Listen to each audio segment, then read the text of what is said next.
All right, so 9-1 here. We are going to be starting a corporation. So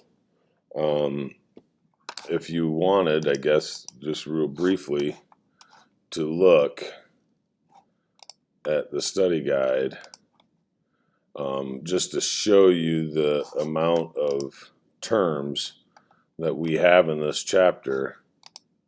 They're going to have, you do a first 15 list here, and then there's a next group of 13. So there's quite a few terms, concepts that are new that we're going to be going through in this chapter.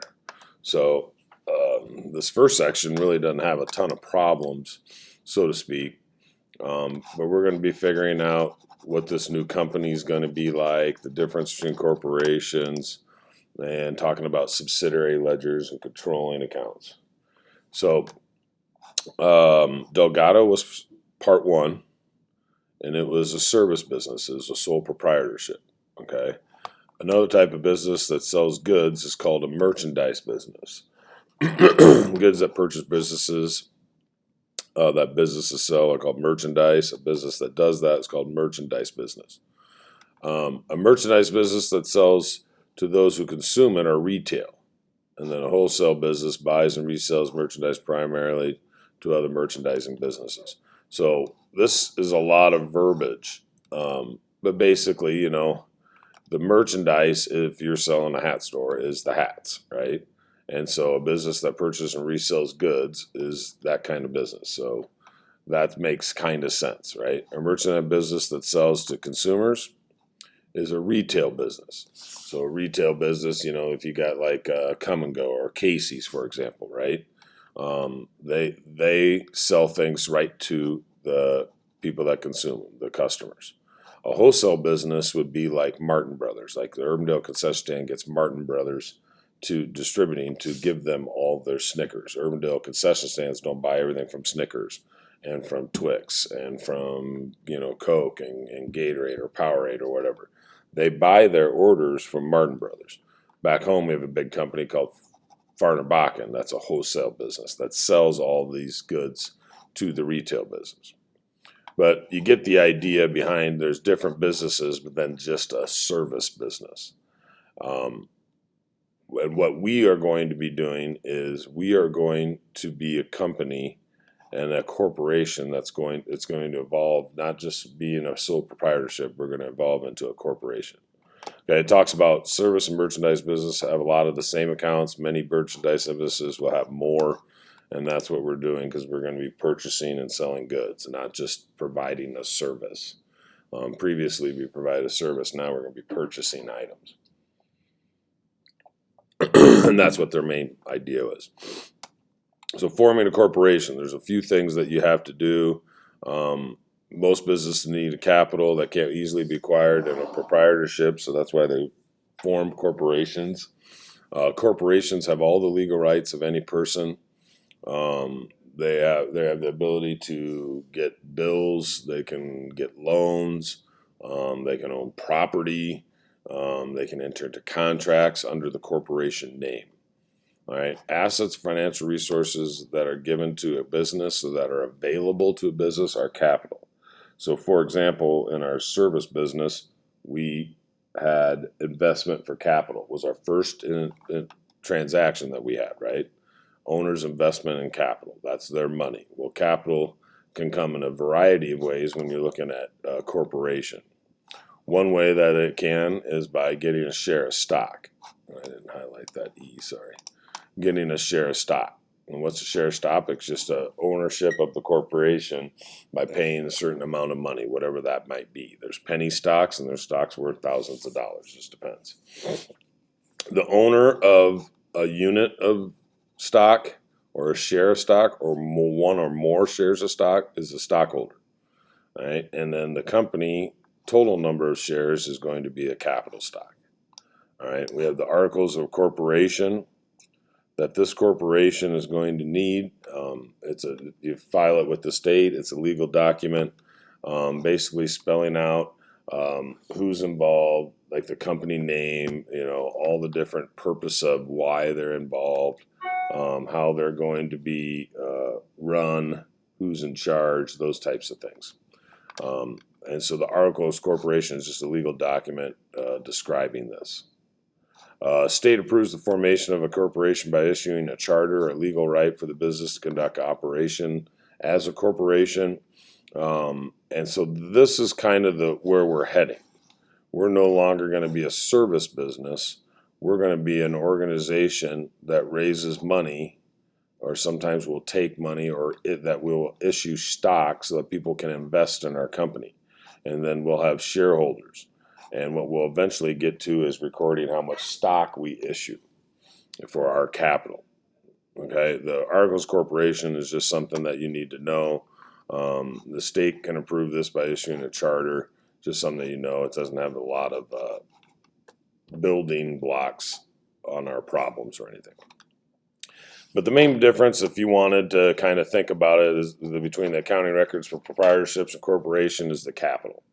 Obviously, the bigger your company, the more things you're going to do, the more taxes you're going to pay. We're going to be purchasing goods that we are merchandise that we're going to sell. So we're going to have to talk about things like purchases, purchases journal. We're going to get into a variety of different things. But yeah, the main idea is capital, because you're going to have capital stock. A corporation has separate capital accounts for stock to keep this, following the business accounting concepts, where we'll kind of get into it later with the business entity. Right now, we just got to know that we're going to have capitals going to be different. Okay. Subsidiary ledgers. So in the beginning, remember we had this file cabinet. This would be like the drawer to a file cabinet, and inside are all these files. Well, the same is true when we're working on a computer. You just got to think of multiple files under one account. And that account's going to be the accounts payable. We are going to have what's called subsidiary ledgers. And so one of them will be accounts payable. We'll have another one called accounts receivable. And accounts payable, just as reminders, and they're going to have some of those. Accounts payable is a liability. You increase with a credit. And accounts payable is people that we owe money to, right? We borrow or we charge money to them, and we have to pay them back. Okay? So these would be customers or vendors, a business from which merchandise, supplies, or other assets are purchased. We purchase items from them. They're going to be called vendors. All our vendors are people that we owe money to, are under accounts payable, and that's going to be our controlling account. And so we'll get to all that.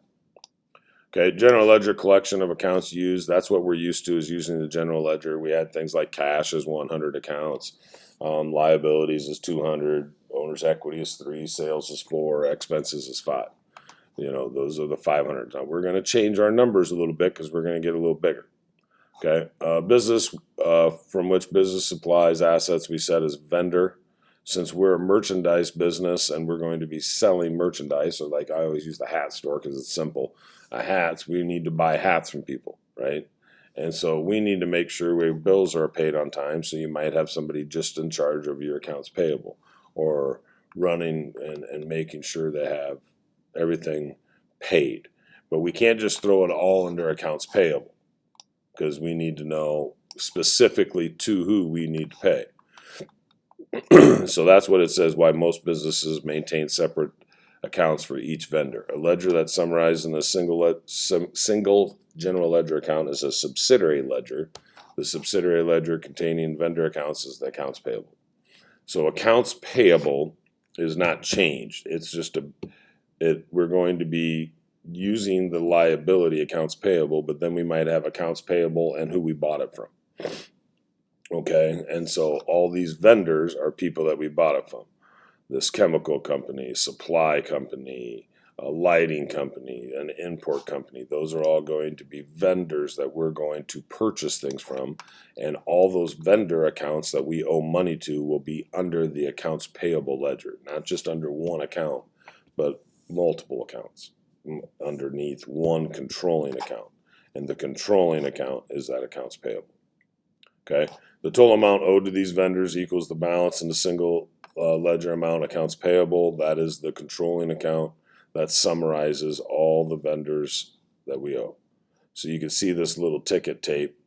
This signifies and shows each one of our balances, and that number equals what our accounts payable is.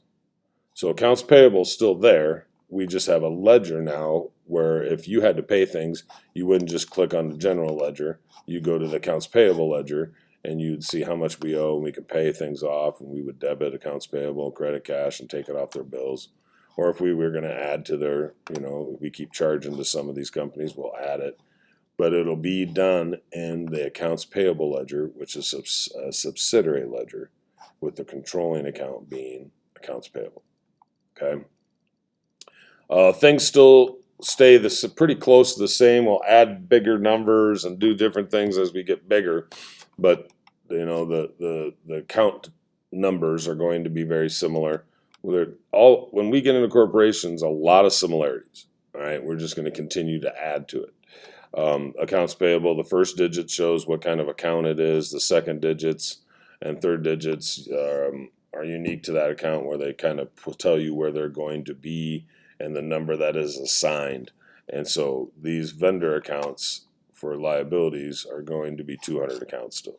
But you can see 210, 220, 230, but you can see accounts payable is going to be at 2,000. So you'll get used to it. You'll see it. That's not a stressor really. But the first digit shows that it's a 2, so it's accounts payable, and then where it's located inside the accounts payable. So subsidiary ledger form, okay, it's going to be a little different. If this is what we're used to, we have date, item, post, debit, credit. That's nothing new. You see how they're circled? They're the same. The difference is, in our old one, in accounts payable, we had debits and credits. Okay, right? We knew that we were going to, when we charged something, we'd have a credit. When we paid it off, we would debit it in accounts payable. Well, that's going to be all right. That's in the general ledger. But in the subsidiary ledger, these accounts that are inside accounts payable, they're not going to have a debit balance, because that means they owe us money. Well, we're not going to pay them in advance. All right. We're going to pay them when we want to pay them. And so you're going to have debits and credits to get this. Either will be a credit balance or it'll be zero. The credit balance here to Burden Chemicals means we owe them $5,483. Now, if we paid it off and wrote them a check, we would debit accounts payable and Burden Chemicals for $5,483, and then we would have a zero balance. We would never have a debit balance in the subsidiary ledger account, because we're not going to pay them ahead of time. All right, and that's what they're just talking about here. Accounts payable has a normal credit balance, so the accounts payable ledger form does not require a debit balance inside the subsidiary. All right, and they just talk about how you set it up.